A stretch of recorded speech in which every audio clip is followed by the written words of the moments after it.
Morning students, இன்றைக்கி நம்ம என்ன பார்க்க போகிறோம் அப்படின்னா +1 அக்கௌண்டன்சியில் சாப்டர் 3 புக் ஆஃப் ப்ரைம் என்ட்ரியில் இல்லஸ்ட்ரேஷன் 6 அண்ட் எக்ஸசைஸ் 7 பார்க்க போகிறோம். ஸோ ஸ்டூடெண்ட்ஸ் பாருங்கள், இன்றைக்கி நம்ம இதில் என்ன சம்மு கொடுத்துருக்காங்க அப்படின்னு பாருங்கள். Jayaseeli is a sole proprietor having a provision store. Following the transaction due the month of January 2018 journalized them அப்படின்னு கொடுத்துருக்காங்க. ஃபஸ்ட்டு நம்ம இந்த சம்மை பார்க்கறதுக்கு முன்னாடி இந்த சம்மை எப்படி போடணும் அப்படின்னு நான் சொல்கிறேன் பாருங்கள். இந்த சம்மில் ஃபஸ்ட்டு நமக்கு ஒரு டிரான்சாக்ஷன் கொடுத்துருக்காங்க. அந்த டிரான்சாக்ஷன் வித் டேட்டோடு கொடுத்துருக்காங்க. ஆமாவா? ஸோ சைடில் நமக்கு கொடுத்துருக்காங்க பாருங்கள். January 1 என்ன டிரான்சாக்ஷன் நடந்தது? கமான்ஸ்டு பிஸ்னஸ் வித் கேஷ் 80,000 நமக்கு நடந்திருக்கு. அதுக்கப்புறம் பார்த்தோம் அப்படின்னா 2ஆம் தேதி டெபாசிட்டட் கேஷ் வித் ஏ பேங்க்கில் கொண்டு போய் நீ கேஷை டெபாசிட் பண்ணியிருக்க, அப்போ அது 40,000. இந்த மாதிரி ஒவ்வொரு நாளும். ஸோ அங்கே பாருங்கள், அடுத்து 3 அன்னைக்கு நடந்திருக்கு, அடுத்து 4 நடந்திருக்கு, அடுத்து டேட் 5 நடந்திருக்கு, date 6, date 7, date 8, date 9, date 10. இந்த மாதிரி ஒவ்வொரு டேட்லையும் ஒவ்வொரு டிரான்சாக்ஷன் நடந்திருக்கு. அப்போ இந்த டிரான்சாக்ஷன் ஃபஸ்ட்டு எப்படி போடணும் அப்படின்னு தெரிஞ்சுக்கோங்க. இதில் பாருங்கள், இது யாரோட புக்கு அப்படின்னு பார்த்தோம் அப்படின்னா நமக்கு ஹெட்டிங்கில் அந்த கொஷின்லேயே பேர் கொடுத்துருந்தாங்க, ஜெயசீலி அப்படிங்கிறவரோட புக்கு. ஓகேவா? ஸோ அப்போ நம்ம என்ன பண்ணிக்கணும் அப்படின்னா இந்த மாதிரி ஹெட்டிங் கொடுத்துக்கணும். இந்த book of Jayaseeli journal entries அப்படின்னு கொடுத்துக்கணும். இதில் பாருங்கள், ஒருவேளை தமிழ் மீடியமாக இருந்தால் என்ன பண்ணணும் அப்படின்னா இந்த குறிப்பேடு, இந்த ஜெயசீலி என்பவருடைய குறிப்பேட்டு பதிவுகள் அப்படின்னு கொடுத்துக்கணும். ஜெயசீலி என்பவருடைய குறிப்பேட்டு பதிவுகள் அப்படின்னு நம்ம கொடுத்துக்கணும். தமிழ் மீடியம் ஸ்டூடெண்ட்ஸுக்காக திரும்பவும் சொல்கிறேன். ஜெயசீலி என்பவரின் குறிப்பேட்டு பதிவுகள் அப்படின்னு தமிழ் மீடியம் ஸ்டூடெண்ட்ஸ் கொடுத்துக்கணும். இதுவே இங்கிலீஷ் மீடியமாக இருந்தது அப்படின்னா இந்த book of Jayaseeli journal entries அப்படின்னு சொல்லி நமக்கு ஹெட்டிங் கொடுத்துக்கிறோம். ஸோ அதுக்கடுத்து பார்த்தோம் அப்படின்னா இது அக்கௌண்ட்ஸ் நோட்டில் நமக்கு டபுள் சைடு போட வேண்டிய அவசியம் இல்லை. ஸோ சிங்கிள் சைடு தான் நம்ம மெயின்டைன் பண்ண போகிறோம். சரியா? அது எப்படி போடணும் என்ன அப்படிங்கிறத நான் உங்களுக்கு எக்ஸசைஸ் சம்மில் சொல்லி கொடுத்துருப்பேன். ஸோ இல்லஸ்ட்ரேஷனில் ஃபஸ்ட்டு என்ன காலம் ஓப்பன் பண்ணணும் அப்படின்னு தெரிஞ்சுக்கோங்க. இதில் பாருங்கள் ஸ்டூடெண்ட்ஸ், இல்லஸ்ட்ரேஷனை பொறுத்த வரைக்கும் நமக்கு டேட்டோட அந்த டிரான்சாக்ஷன் கொடுத்துருக்காங்க இல்லையா? ஸோ அந்த டிரான்சாக்ஷன் அப்படிங்கிறது நடவடிக்கை. சரியா? ஸோ ஃபஸ்ட்டு என்ன பண்ணணும், ஒரு காலத்தில் டேட் ஓப்பன் பண்ணிக்கணும்.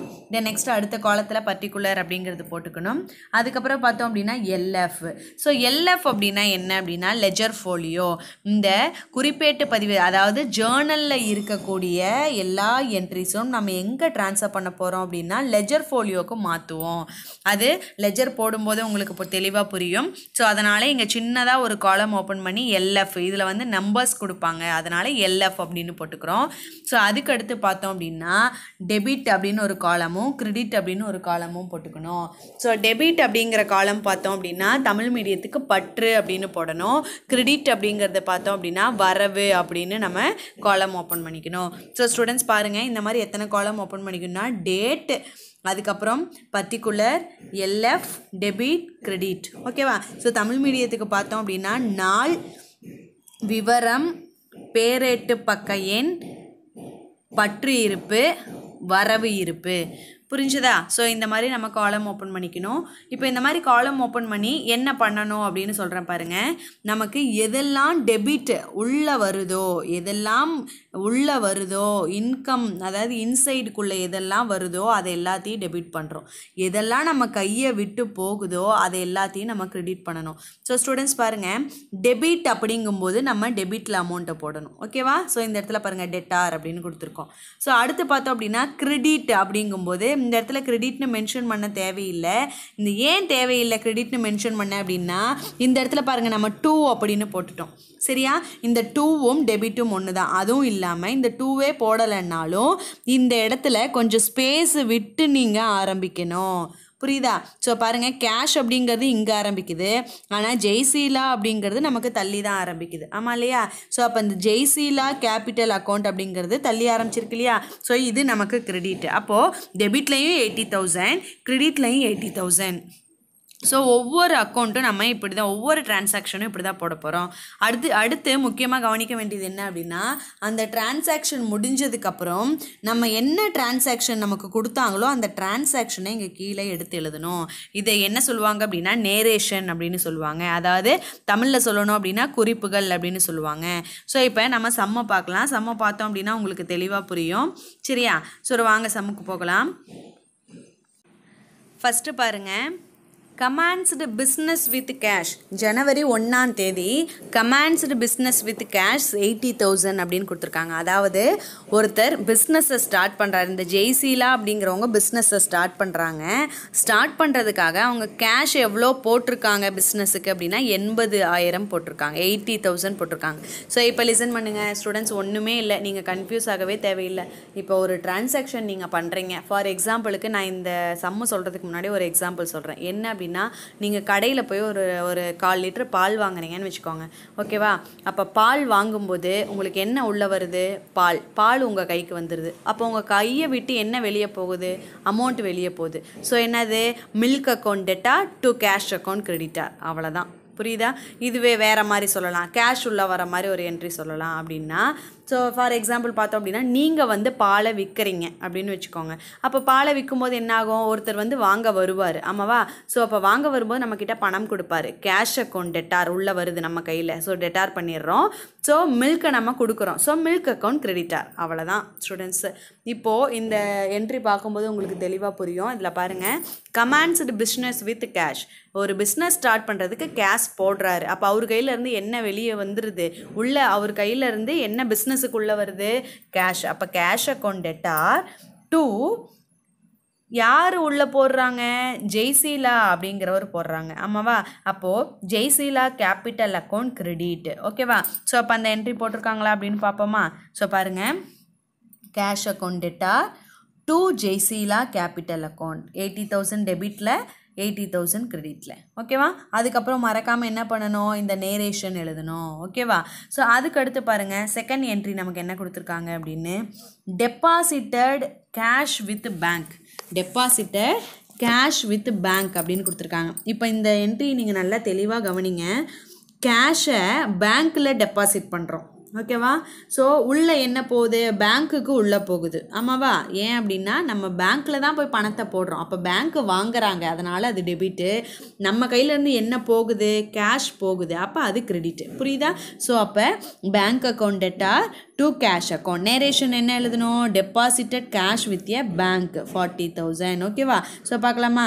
ஸோ பாருங்கள், பேங்க்குக்கு உள்ள அமௌண்ட் அங்கே தான் நம்ம டெபாசிட் பண்ணுறோங்கிறதுனால பேங்க் அக்கௌண்ட் டெபிட் பண்ணி நம்ம கையிலேருந்து போகிறதுனால கேஷ் அக்கௌண்ட் கிரெடிட் பண்ணுறோம். 40,000. Narration deposited cash in to the bank. ஓகேவா? ஸோ அடுத்து தேர்டு பார்க்கலாமா? தேர்ட் என்ட்ரி என்ன கொடுத்துருக்காங்க பாருங்கள், ஜனவரி 3ஆவது நாள் purchase goods by paying cash. இதுக்கு என்ன அர்த்தம்? ஒரு கூட்ஸை நீ வாங்குற, என்ன பண்ணி? கேஷை பே பண்ணி வாங்குற. உன் கையிலேருந்து என்ன வெளியே போகுது?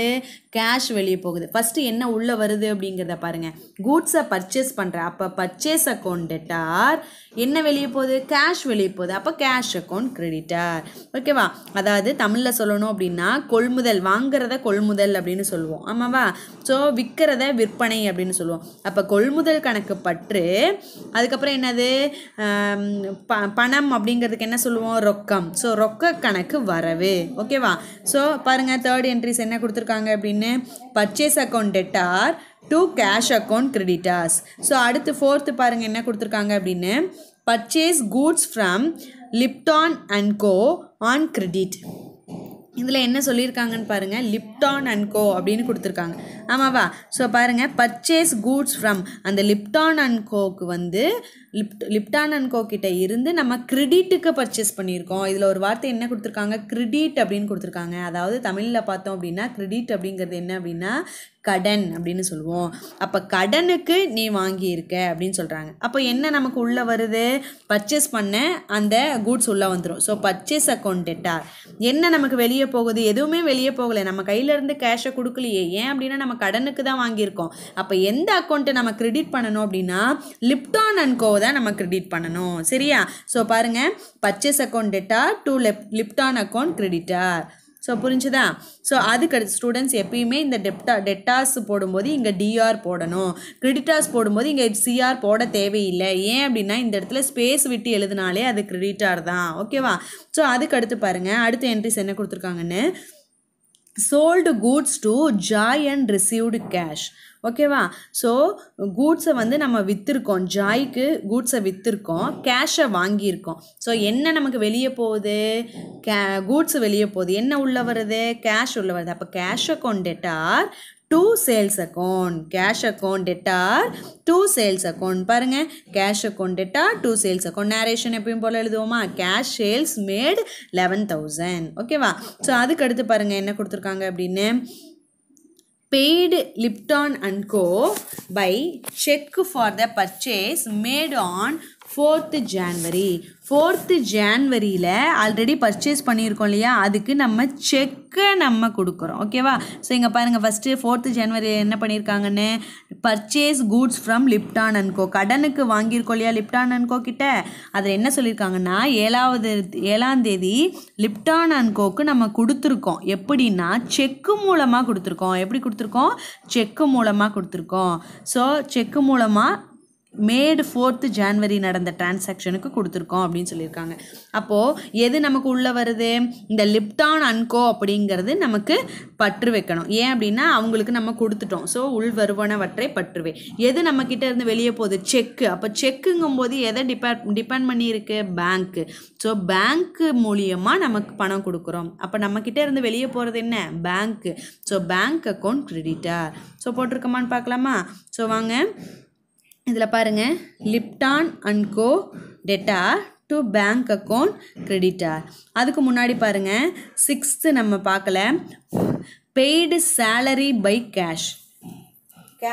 சேலரி வந்து நம்ம கொடுக்கணும். அது எப்படி கொடுத்துருக்கோம்? காசாக கொடுத்துருக்கோம். ஓகேவா? பணமாக கொடுத்துருக்கோம். அப்போ எந்த அக்கௌண்ட் உள்ளே வைக்கணும்? Salary account theta. Salary account நமக்கு உள்ளே வந்துருச்சு. ஸோ நம்ம கொடுத்துட்டோம், அதனால் அதை டெபிட் பண்ணிக்கிறோம். நம்ம கையிலேருந்து என்ன வெளியே போகுது? கேஷ் வெளியே போகுது. அப்போ salary account debtor to cash account creditor. Salary account debtor to cash account creditor. As usual எப்பயும் போல் என்ன பண்ணணும்? நேரேஷன் எழுதணும். Salaries paid. ஓகேவா? ஸோ அதுக்கு அடுத்து பாருங்கள் 8th டிரான்சாக்ஷன் என்ன கொடுத்துருக்காங்க அப்படின்னா, பாத் ஃபர்னிச்சர் பை கேஷ். இந்த இடத்துல பாருங்கள், பாத் அப்படின்னா ஒன்றும் இல்லை, வாங்கிறது, பர்ச்சேஸ் பண்ணுறது, கொள்முதல் பண்ணுறது தான் பாத் அப்படின்னு சொல்லுவாங்க. பாத் ஃபர்னிச்சர் பை கேஷ். அப்போது ஒரு ஃபர்னிச்சரை நீ காசு கொடுத்து வாங்கியிருக்க, என்ன உனக்கு உள்ளே வருது? ஃபர்னிச்சர் உள்ளே வருது. என்ன வெளியே போகுது? கேஷ் வெளியே போகுது. அப்போ furniture account debtor to cash account, furniture account debtor to cash account. So பார்த்தீங்களா? அடுத்து பார்க்கலாமா 9th என்ட்ரிஸ் என்ன கொடுத்துருக்காங்க அப்படின்னு. ஸோ பாருங்கள், January 9 என்ன நடந்திருக்கு அப்படின்னா, paid electricity charges by cash. Electricity சார்ஜஸை நீ பெய்ட் பண்ணியிருக்க, எப்படின்னா கேஷ். அப்போ என்ன உள்ள வருது? எலக்ட்ரிசிட்டி சார்ஜ் பெய்ட் பண்ணிட்டோம். So electricity charges account debtor to எப்படி என்ன வெளியே போகுது? கேஷ் வெளியே போகுது. அப்போ கேஷ் அக்கௌண்ட் கிரெடிட்டார். ஓகேவா? அதுக்கடுத்து லாஸ்ட் டிரான்சாக்ஷன் பாருங்கள், bank paid insurance premium on furniture as per standard instruction. So இதில் என்ன நம்ம கொடுத்துருக்கோம்? Paid bank paid insurance premium. So bank மூலியமாக நம்ம இன்சூரன்ஸ் ப்ரீமியம் பே பண்ணியிருக்கோம். ஸோ உள்ளே என்ன வருது? பேங்க் இன்சூரன்ஸ் ப்ரீமியம் பே பண்ணிட்டோம். So insurance premium account debtor to என்ன அக்கௌண்ட்? நம்ம கிரெடிட், பேங்க்லேருந்து பணம் போயிருக்கு. ஸோ அதனால் பேங்க் அக்கௌண்ட் கிரெடிட்டார். ஸோ பாருங்கள், bank account insurance premium account debtor to bank account. So 300. ஓகேவா? இப்போ உங்களுக்கு புரிஞ்சிருக்குன்னு நினைக்கிறேன். ஸோ இப்போ நம்ம என்ன பண்ண போகிறோம் அப்படின்னா, அடுத்து நம்ம எக்ஸசைஸ் சம் பார்ப்போம். ஸோ பாருங்கள் ஸ்டூடெண்ட்ஸ், இது நான் அப்படியே சொல்கிறேன். இதே நான் சொல்கிற மாதிரியே நம்ம கீழே டிரான்சாக்ஷன் போட்டிருப்போம். ஃபஸ்ட்டு பாருங்கள், enter the following transaction in the journal of Manohar who is dealing in textile. ஓகேவா? மனோகர் வந்து ஒரு பிஸ்னஸ் ஸ்டார்ட் பண்ணுறாரு. அவர் பிஸ்னஸில் நடக்கிற டிரான்சாக்ஷன் இது எல்லாமே. ஓகேவா? டேட்டு பாருங்கள் என்ன கொடுத்துருக்காங்க? 2018 வருஷம் மார்ச். ஓகேவா? மார்ச்சில் 1, 2, 3, 6, 8, 10, 14, 18, 25, 28 இந்த டேஸில் எல்லாமே டிரான்சாக்ஷன் நடந்திருக்கு. அப்போ நம்ம டிரான்சாக்ஷன் போடுவோமா? ஒன்ஸ் அகைன் சொல்கிறேன், உள்ள நமக்கு என்னெல்லாம் டெபிட் பேலன்ஸ் அப்படி டெபிட் சைடு எதெல்லாம் அப்படின்னா உள் வருவனவற்றை பற்றுவை, அனைத்து செலவுகளையும் பற்றுவை. ஓகேவா? ஸோ அதுக்கப்புறம் எதெல்லாம் நமக்கு நம்மளை விட்டு வெளியே போகுதோ அப்படின்னா அதை வந்து நம்ம என்ன பண்ணணும் அப்படின்னா கிரெடிட் பண்ணிடணும். அதுக்கு எக்ஸாம்பிள் தான் சொன்னேன். ஒரு கடையில் போய் நீ ஏதாவது வாங்கினேன் அப்படின்னா நீ என்ன வாங்குறியோ அதை டெபிட் பண்ணிக்கணும், உன் கையிலேருந்து என்ன கொடுக்குறியோ அதை கிரெடிட் பண்ணிக்கணும். ஓகேவா? ஸோ இப்போ பார்க்கலாமா? Manohar started business with cash. Manohar அப்படிங்கிறவங்க பிஸ்னஸை ஸ்டார்ட் பண்ணுறாங்க. அப்போது இது என்ன உள்ள வருது? ஒரு பிஸ்னஸுக்கு கேஷ் உள்ள வருது. So cash account debtor. To, யார் உள்ள அந்த மணியை போடுறாங்க? மனோகர் அப்படிங்கிறவங்க இந்த மணியை போடுறாங்க. ஆமாவா? அப்போ Manohar account, Manohar capital account credit. ஓகேவா? ஸோ நேரேஷன் என்ன எழுதுவீங்க? Manohar started business with cash அப்படின்னு நேரேஷன் எழுதணும். குறிப்பு என்ன எழுதணும்? மனோகரால் ரொக்கம் போட்டு தொழில் தொடங்கப்பட்டது அப்படின்னு போடணும். அதுக்கடுத்து செகண்ட் டேல என்ன நடந்திருக்குன்னு பாருங்கள். Purchase furniture for cash. Purchase furniture for cash. நீ கேஷை கொடுத்து ஃபர்னிச்சரை வாங்கியிருக்க. அப்போ ஃபர்னிச்சர் அக்கௌண்ட் உள்ள என்ன வருது? Furniture account debtor. எதை கொடுத்து வாங்குற? கேஷ். அப்போ கேஷ் அக்கௌண்ட் கிரெடிட்டார். ஓகேவா? ஸோ அதுக்கடுத்து பாருங்கள். பாத் குட்ஸ் ஃபார் கேஷ். ஸோ இதுவும் அதுதான். பாத் அப்படின்னாலே என்னென்ன சொல்லியிருக்கேன்? பர்ச்சேஸ், அதாவது கொள்முதல் அப்படின்னு அர்த்தம். ஓகேவா? So bought goods for cash அப்படிங்கும்போது கேஷுக்கு நீ பொருளை வாங்கியிருக்க. அப்போது பொருள் உள்ளே வந்திருக்கு. So purchase account debtor to cash account creditor. ஓகேவா? ஸோ அதுக்கு அடுத்து பாருங்கள். 6th என்ட்ரி என்ன கொடுத்துருக்காங்க அப்படின்னு, bought goods from Kamlesh on credit. இந்த இடத்துல என்ன கொடுத்துருக்காங்கன்னு பாருங்கள். கமலேஷ் கிட்ட கடனுக்காக நீ பொருளை வாங்கியிருக்க. அப்போது என்ன நீ உள்ளே வாங்கியிருக்க? பொருள். அப்போது பர்ச்சேஸ் அக்கௌண்ட் டெட்டார். யாருக்கிட்ட நீ வாங்கியிருக்க? கேஷுக்கு வாங்கியிருந்தேன்னா கேஷ் அக்கௌண்ட்டை கிரெடிட் பண்ணுவேன். இல்லை, இங்கே கிரெடிட்டுக்கு தான் வாங்கியிருக்க. அப்போ யார் அக்கௌண்ட்டை கிரெடிட் பண்ணணும்? கமலேஷ் அக்கௌண்ட்டை தான் நீ கிரெடிட் பண்ணணும். So cash purchase account debtor to Kamlesh account creditor. ஓகேவா? ஸோ அடுத்தது பாருங்கள் என்ன கொடுத்துருக்காங்க. மார்ச் 8 என்ன டிரான்சாக்ஷன் நடந்திருக்குன்னா, சோல்டு கூட்ஸ் ஃபார் கேஷ். கேஷுக்கு வந்து நீ என்ன பண்ணியிருக்க? ஒரு பொருளை விற்றுருக்க. அப்போ விற்கும்போது உனக்கு என்ன உள்ள வரும்? கேஷ் உள்ள வரும், பொருள் வெளியே போகும். So cash account debtor sales account creditor. Cash account debtor to sales account creditor. So அடுத்த என்ட்ரி என்ன கொடுத்துருக்காங்க பாருங்கள். Sold goods to Hari on credit. இந்த இடத்துல பாருங்கள், இது வரைக்கும் பர்ச்சேஸ் பண்ணது கிரெடிட்டாக இருந்தால் தான் என்ன அப்படின்னு பார்த்துருப்பீங்க. இந்த என்ட்ரியில் என்ன கொடுத்துருக்காங்க? Sold goods to Hari on credit அப்படின்னு கொடுத்துருக்காங்க. அதாவது ஹரிக்கு நீ கடனுக்கு ஒரு பொருளை விற்றுருக்க. ஓகேவா? அப்போ என்ன நமக்கு உள்ளே வருது? பணம் உள்ளே வருதா? இல்லை, நம்ம எதுக்கு தான் விற்றுருக்கோம்? கடனுக்கு தான் விற்றுருக்கோம். அப்போ Hari account debtor to sales account creditor. ஓகேவா? ஸோ எவ்வளோ? 10,000. டெபிட்டில் 10,000, கிரெடிட்டில் 10,000. அதுக்கடுத்து பாருங்கள். Paid Kamlesh. So paid Kamlesh அப்படின்னு கொடுத்துருக்கோமா? அப்போ கமலேஷுக்கு என்ன முன்னாடியே பண்ணியிருக்கோம் பாருங்கள். கமலேஷ் கிட்டே இருந்து நம்ம கூட்ஸை வாங்கியிருக்கோம் கடனுக்கு. அப்போது கமலேஷுக்கு நம்ம என்ன பண்ணுறோம் அப்படின்னா அந்த அமௌண்ட்டை திருப்பி கொடுக்குறோம். எவ்வளோக்கு கொடுக்குறோம் பாருங்கள். இங்கே பாருங்கள் students. Kamlesh amount paid 12,000. Kamlesh amount paid 12,000. So 14th entry என்ன பார்த்துருக்கோன்னு பாருங்கள். Kamlesh account debtor to cash account. Kamlesh account debtor to cash account. ஏன் அப்படின்னா கமலேஷ்க்கு நம்ம அமௌண்ட்டை கொடுத்துட்டோம். அப்போ அவரோட அக்கௌண்ட்டை நம்ம டெபிட் பண்ணிக்கிறோம். நம்ம கையிலேருந்து என்ன வெளியே போகுது? கேஷ் வெளியே போகுது. அப்போ கேஷ் அக்கௌண்ட் நமக்கு கிரெடிட். அடுத்து பாருங்கள். ரெண்ட் பெய்டு அப்படிங்கும்போது நம்ம எப்படி பே பண்ணுவோம்? ரெண்ட் எப்படி பே பண்ணுவோம்? அமௌண்ட்டு கொடுத்து பே பண்ணுவோம். அப்போது ரெண்ட் அக்கௌண்ட் டெட்டார் நம்ம கொடுத்துட்டோம். ஓகேவா? Rent account debtor so to cash account credit. உங்கள் கையிலேருந்து என்ன கொடுக்குறோம்? கேஷை கொடுக்குறோம். So cash account credit. அதுக்கடுத்து பாருங்கள். Received from Hari. So received from Hari அப்படிங்கும்போது ஹரி கிட்ட ஆல்ரெடி என்ன பண்ணியிருக்கோன்னு பார்க்கணும். Sold goods to Hari on credit. So ஹரிக்கிட்ட இருந்து ஹரிக்கு வந்து நம்ம கடனுக்கு விற்றுருக்கோம். எவ்வளோ விற்றுருக்கோம் அப்படின்னா 10,000 விற்றுருக்கோம். ஓகேவா? ஆனால் இப்போ ரிசீவ்டு ஃப்ரம் ஹரி 8,000. ஸோ 8,000 நம்ம ஹரிக்கிட்ட இருந்து வாங்கியிருக்கோம். என்ன நமக்கு உள்ளே வருது? கேஷ் உள்ளே வருது. அதனால் கேஷ் அப்படிங்கிறத டெபிட் பண்ணிடுறோம். ஸோ என்ன நமக்கு வெளியே போகுது? ஹரி அக்கௌண்ட்டை கிரெடிட் பண்ணிடணும். So Hari account credit. So பாருங்கள். ரிசீவ்டு இன் ஹரியா. ஸோ பாருங்கள். Being received from Hari cash account debtor to Hari account credit. ஓகேவா? ஸோ அடுத்து பாருங்கள் நமக்கு என்ன கொடுத்துருக்காங்க அப்படின்னு last entry. Withdraw cash from personal use. உன்னோட பர்சனல் யூஸுக்காக நீ கேஷை வித்ட்ரா பண்ணியிருக்க. அப்போ உள்ளே என்ன வருது? வித்ட்ரா பண்ண அந்த amount. So drawing account debtor to cash account. Drawing account debtor to cash account. So பாருங்கள், drawing account debtor to cash account. So 4000 students இதில் பாருங்கள், நான் ஆல்ரெடி சொல்லியிருந்தேன் இல்லஸ்ட்ரேஷன் சம் போடும்போது எப்படி போடுறது, சாரி எக்ஸைஸ் சம் நோட்டில் போடும்போது எப்படி போடணும் அப்படின்னு சொன்னேன். ஸோ ஒன் சைடு தான் இது யூஸ் பண்ணிக்கலாம். இந்த ஜேர்னலை பொறுத்த வரைக்கும் ஒன் சைடு யூஸ் பண்ணிக்கலாம்னு சொன்னேன் இல்லையா? ஸோ பாருங்கள், எக்ஸைஸ் 7 அப்படின்னு போட்டுக்கோங்க. பேஜ் நம்பர் 75 அப்படின்னு போட்டுட்டு ஹெட்டிங் என்ன கொடுக்கணும்? இந்த book of Manohar journal entries அப்படின்னு கொடுத்துக்கணும். தமிழ் மீடியமாக இருந்தது அப்படின்னா மனோகர் என்பவரின் குறிப்பேட்டு பதிவுகள் அப்படின்னு நீங்கள் ஹெட்டிங் கொடுத்துக்கணும். சரியா? இங்கே பாருங்கள், ஆஸ் யூஷுவல் டேட் காலம் இப்படி இந்த மாதிரி இந்த சைடில் ஒரு டேட் காலம் போட்டுக்கோங்க. பர்டிகுலர் இங்கே போட்டுட்டு இந்த இடத்துலையே சின்னதாக எல்எஃப் அப்படின்னு ஒன்று போட்டுக்கோங்க. ஸோ லெஜர் ஃபோலியோ நம்பர் கொடுப்பாங்க ஒரு சில சம்மில். ஸோ அப்போ நம்ம அதை யூஸ் பண்ணுவோம். இல்லை அப்படின்னா எந்த விதமான யூஸஸும் இல்லை. ஸோ எல்எஃப் அப்படிங்கிறத மறக்காமல் போடணும். அதுக்கப்புறம் பார்த்தோம் அப்படின்னா டெபிட் அப்படிங்கிறத டெபிட் இந்த காலத்தை டெபிட்டும் இங்கே வந்து கிரெடிட் அப்படிங்கிறது ஓப்பன் பண்ணிக்கணும். ஸோ பாருங்கள், ஒவ்வொரு என்ட்ரிக்கும் நான் டேட் போட்டிருப்பேன். ஸோ டெட்டார் அப்படிங்கும்போது இங்கே டிஆர் மறக்காமல் போட்டிருப்பேன். அப்போது அடுத்து பார்த்தோம் அப்படின்னா கிரெடிட்டார் அப்படிங்கிறதுக்கு 2 போட்டு மனோகர் அக்கௌண்ட் அப்படின்னு போட்டாலே ஸ்பேஸ் விட்டு போடணும். திரும்ப 1 செகண்ட் சொல்கிறேன் பாருங்கள், இந்த இடத்துல ஸ்பேஸ் இருக்குது. ஸோ ஸ்பேஸ் விட்டாலே அது கிரெடிட்டார். அப்போது டெட்டார் அப்படிங்கும்போது டெபிட்டில் அமௌண்ட் போடணும், கிரெடிட்டார் அப்படிங்கும்போது கிரெடிட்டில் அமௌண்ட் போடணும், அவ்வளோதான். ஸோ எப்பயும் போல் என்ன பண்ணணும் அப்படின்னா நேரேஷன். ஓகேவா? ஸோ அடுத்து செகண்ட் என்ட்ரிஸ் பாருங்கள், உங்களுக்கு புரியும்னு நினைக்கிறேன். தேர்டு பாருங்கள். ஸோ அடுத்து 6th டிரான்சாக்ஷன் நடந்திருக்கு, 8th டிரான்சாக்ஷன் நடந்திருக்கு. ஸோ எனக்கு பாருங்கள், இந்த நோட்டு வந்து இதோட கம்ப்ளீட் ஆயிடுச்சு, ஆமாவா? ஸோ அந்த பேஜஸ் கம்ப்ளீட் ஆனதுனால ஸோ அடுத்து உங்களுக்கு இப்போ ஃபார் எக்ஸாம்பிள் பார்த்தோம் அப்படின்னா இது லெஃப்ட் சைடு நான் போட்டிருக்கேன்.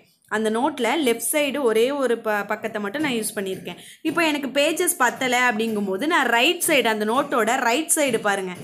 இப்போது அந்த நோட்டு வந்து லெஃப்ட் சைடு வந்து இங்கே பாருங்கள், இந்த கார்னரில் இங்கே லெஃப்ட் சைடு இருக்குது. ஓகேவா? இது நமக்கு ரைட் சைடு.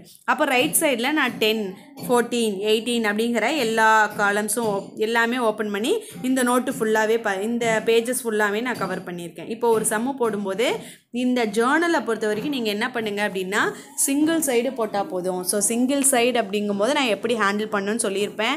மறக்காமல் டேட் போடணும், அதுக்கப்புறம் டெட்டார் அப்படிங்கிறத போடணும். ஸோ டெபிட் கிரெடிட்டில் கரெக்டாக போஸ்ட் பண்ணுங்கள். ஸோ போஸ்ட் பண்ணும்போது இன்னொரு தப்பு நீங்கள் பண்ணுவீங்க, என்ன அப்படின்னா இங்கே டெட்டாருக்கு இங்கே 80,000 போட்டாச்சுல, இது கிரெடிட்டார் காலம் தானே மேம். ஃபார் எக்ஸாம்பிள் பாருங்கள், இதில் பார்க்கும்போது உங்களுக்கு தெளிவாக புரியும். இங்கே பாருங்கள் ஸ்டூடெண்ட்ஸ், இப்போது டெட்டார் அப்படிங்கிறதுக்கு இங்கே நீங்கள் 60,000 போட்டிங்கல்ல, கிரெடிட்டார்ஸ் அப்படிங்கிறதுக்கு இங்கேயே 60,000 போடலாம்ல அப்படின்னா போடக்கூடாது. எங்கே போடணும்? இந்த மனோகர் அக்கௌண்ட் கிரெடிட்னு பண்ணியிருக்கீங்களா, இந்த இடத்துக்கு நேராக தான் நீங்கள் அந்த 60,000 போடணும். ஸோ ஸ்டூடெண்ட்ஸ் ரொம்ப கேர்ஃபுல்லாக போடுங்க. நீங்கள் ஃபஸ்ட் டைம் அப்படிங்கிறதுனால உங்களுக்கு ஏதாவது கன்ஃபியூஷன் இருக்கலாம். கன்ஃபியூஷன் இருந்தது அப்படின்னா எனக்கு கால் பண்ணுங்கள். கால் பண்ணி டவுட் என்ன அப்படின்னு கிளியர் பண்ணிக்கோங்க. ஸோ இந்த கிளாஸில் இந்த சம் போதும். அடுத்த கிளாஸில் நம்ம அடுத்து என்ன சம் இருக்குது அப்படின்னு பார்க்கலாம். Thank you students. ஸோ ஸ்டூடெண்ட்ஸ் பாருங்கள், அடுத்த கிளாஸ் பார்க்குறதுக்கு முன்னாடி தமிழ் மீடியம் ஸ்டூடெண்ட்ஸுக்காக தமிழ் மீடியம் புக்கு நான் வந்து உங்களுக்காக வியூ பண்ணி காட்டுறேன். இது வந்து எடுத்துக்காட்டு 6, ஓகேவா? ஸோ ஜெயசீலா அப்படிங்கிறவங்களுக்கு தான் நம்ம அந்த இங்கிலீஷ் மீடியத்தில் அந்த போட்டோம் இல்லையா? ஸோ ஃபஸ்ட்டு பாருங்கள், ரொக்கத்துடன் தொழில் தொடங்கியது. அப்போ என்ன உள்ள வருது? தொழிலுக்கு ரொக்கம் உள்ள வருதா? ஸோ ரொக்க கணக்கு பற்று. யார் தொழில் தொடங்கியிருக்காங்க? ஜெய்சீலா. அப்போ ஜெய்சீலா அக்கௌண்ட் வரவு. ஸோ ரொக்க கணக்கு பற்று, ஜெய்சீலா அக்கௌண்ட் வரவு. ஸோ அதே மாதிரியே பாருங்கள், இது வந்து நமக்கு எடுத்துக்காட்டு 6. ஸோ குறிப்பேட்டு பதிவு போடும்போது என்ன போடணும்னு பாருங்கள், திரு ஜெய்சீலா ஏடுகளின் குறிப்பேட்டு பதிவுகள் அப்படின்னு போட்டுருணும். போட்டுட்டு ஆஸ் யூஷுவல் நாள், விவரம், பேரேட்டு பக்க எண், பற்று, வரவு. ஸோ இப்போ பாருங்கள், இங்கிலீஷ் மீடியம் எப்படி போட்டிருந்தோமோ அதே மாதிரி தான். ரொக்க கணக்கு பற்று கொஞ்சம் ஸ்பேஸ் விட்டு ஜெயசீலா முதல் கணக்கு வரவு, வங்கி கணக்கு பற்று கொஞ்சம் ஸ்பேஸ் விட்டு ரொக்க கணக்கு வரவு. ஸோ இந்த மாதிரி தான் நம்ம சம் போடணும். ஸோ ஸ்டூடெண்ட்ஸ் பாருங்கள், அடுத்து பாருங்கள் நம்ம என்ன பண்ணுறோம் அப்படின்னா அதே எக்ஸசைஸ் சம் வந்து 7 நான் உங்களுக்கு வியூ பண்ணி காட்டுறேன். இந்த சம்மை நீங்கள் போடுங்க. இங்கிலீஷ் மீடியம் எப்படி போட்டிருக்கோமோ ஸோ சேம் மாடல் தான், நீங்கள் அதே மாதிரி தான் நீங்கள் போடணும். ஸோ ஸ்டூடெண்ட்ஸ் உங்களுக்காக வந்து இதை வியூ பண்ணி காட்டுறேன். நீங்கள் இந்த சம்மை வந்து நோட்டில் போடுறதுக்காக ஸோ பார்த்து தெளிவாக போடுங்க ஸ்டூடெண்ட்ஸ். தேங்க்யூ.